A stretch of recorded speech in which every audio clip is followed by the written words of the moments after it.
fisiologi ascendant ini mengandaikan sebuah moral yang melampaui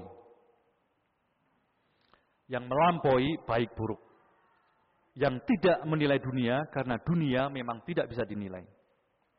Juga karena dunia di mata Nietzsche tidak memiliki sebab dan tujuan, sehingga sikap yang tepat adalah menerima dunia dengan kebaikan dan keburukannya secara apa adanya.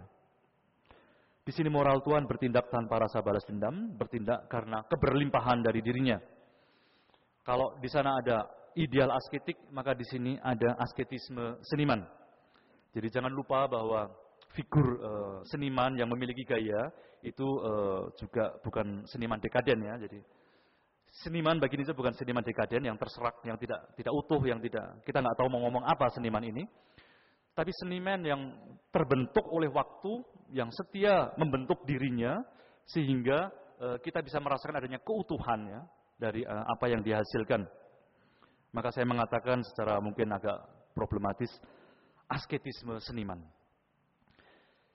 Dan orang yang kuat dengan pengandian moral seperti ini, maka baginya yang namanya konsep, kebenaran, idea, Tuhan, itu semua hanyalah verbalisasi untuk apa-apa yang tidak bisa diverbalkan. Atau seperti tulisan juga adalah pengataan untuk apa-apa yang tidak bisa dikatakan. Segala karya seni hanyalah ungkapan bagaimana seniman mentransfigurasikan segala apa yang mengenainya. Sebuah ungkapan, sebuah selubung belaka untuk suatu kedalaman penghayatan diri subjek atas hidupnya.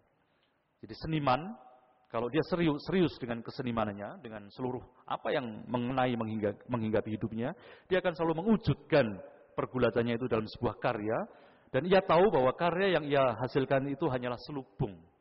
Tidak pernah bisa mengatakan secara persis apa yang menjadi pergulatannya. Maka dalam konteks ini, Tuhan dalam tanda kutip yang dinantikan Nietzsche adalah Dionysos. Dia mengatakan Dionysos. Memang Dionysos adalah dewa kemabukan, dewa orgi. Tetapi jangan lupa, bagi Nietzsche, Dionysos adalah dewa topeng, dewa penyamar, dewa asing. Artinya yang tidak bisa pernah ditangkap atau difikskan. Maka ketika kita berbicara mengenai subjek Nietzschean, sebuah keakuan Nietzschean, adalah sebuah keakuan yang bersifat sementara, karena ketika kita menemukan diri kita sendiri, ketika kita menghayati aku sebagai aku, keakuan itu selalu harus siap diserahkan dalam sebuah proses pencarian diri lagi yang tidak akan pernah berhenti dalam lingkaran kekembalian yang sama secara abadi. Itulah pisau genealogi dan tawaran yang diberikan oleh Nietzsche. Saya tahu bahwa 1,5 jam tidak akan cukup untuk menjelaskan semua Nietzsche, maka silakan sekarang kalau ada teman-teman yang ingin minta klarifikasi atau penjelasan, atau bantahan atau sanggahan, saya beri waktu. Terima kasih.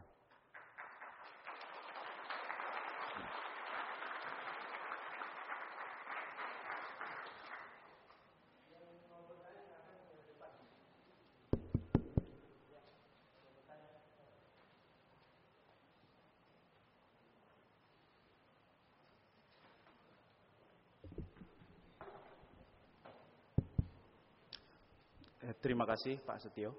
Nama saya Giovanni. Saya belum membaca bagian pembahasan Pak Setio tentang Nietzsche. Tapi bisa nggak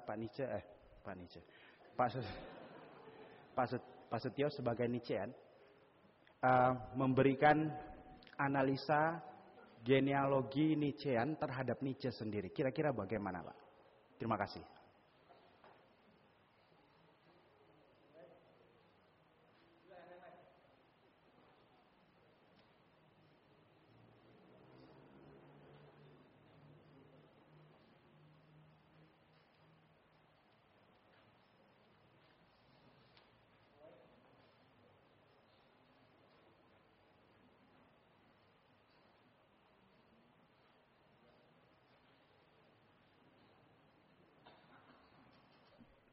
Terima kasih untuk pertanyaannya.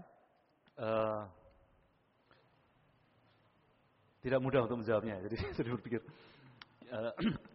analisis genealogi terhadap Nietzsche.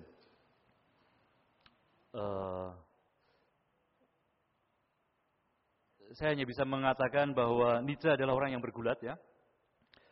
Jadi pengalaman sakit terutama yang menjadi katakan awal-awal telaah dari Nietzsche. Pengalaman sakit yang tidak mudah yang dihadapi Nietzsche karena kita semua tahu Nietzsche mati karena sifilis ya. Jadi terbuka saja, open saja. Kalau zaman dahulu dikatakan Nietzsche mati karena kelumpuhan general. Ya. Jadi istilahnya sangat eufemis ya. Nietzsche mati karena kelumpuhan general. Tapi saya kira para dokter sudah sepakat untuk menganalisis bahwa akibat sifilis yang dia dapatkan ketika masih muda, mahasiswa dia bukan sering ya, tapi beberapa kali ke tempat pelacuran, maka dia terkena sifilis, sehingga dia nanti akan katakan harus seorang profesor muda brilian yang belum doktor pun sudah diangkat menjadi profesor tituler untuk filologi klasik di Austria, di Swiss maaf.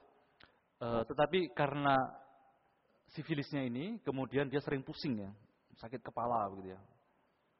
Dan waktu itu kan memang belum ada obatnya ya, belum ada obat yang mujarab untuk melawan penyakit itu, sehingga bertahun-tahun dia akan bergulat dengan itu, dengan kesakitan ini. Itu pula yang menjelaskan bahwa Nietzsche menulis, kadang-kadang dia bisa menulis sistematis, tapi seringkali dia menulis hanya dalam bahasa-bahasa aforistik ya. Aforisme artinya hanya penggalan-penggalan kata kalimat yang tidak ada hubungannya, yang sulit ditafsir begitu ya. Karena memang bertahun-tahun Nietzsche harus hidup berpindah-pindah, mencari tempat yang pas baginya. Kalau di Swiss terlalu dingin, dia harus ke Italia Selatan atau ke Perancis Selatan mencari matahari. Kalau sudah terlalu panas, dia akan kembali ke Swiss untuk mencari hawa yang lebih sejuk.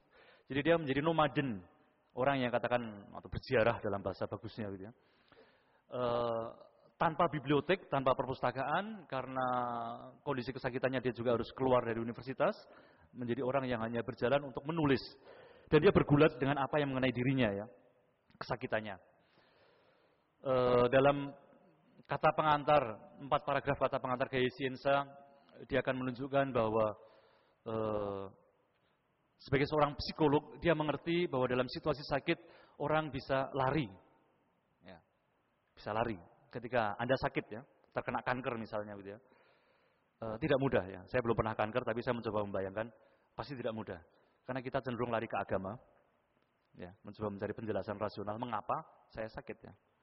Atau kita mencari dukun atau kebatinan atau apapun untuk menjelaskan ya. Untuk menjelaskan mengapa saya sakit. Jadi realitas kesakitan itu ingin diobati ya, dengan sistem-sistem metafisika, sistem pemikiran. Ya, entah itu yang namanya agama. Oh, kalau Anda sakit itu karena Anda dicobai Tuhan ya.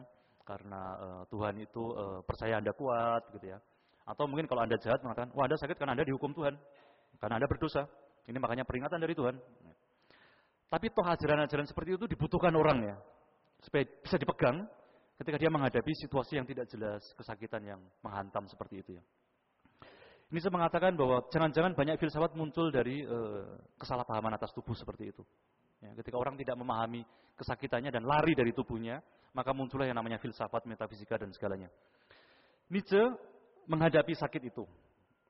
Ya, dia tidak lari mencari obat, dia akan mencoba mentransformasikan itu dalam katakan tulisan-tulisannya, dalam permenungan-permenungannya, tapi tanpa pernah lari dari kondisinya itu.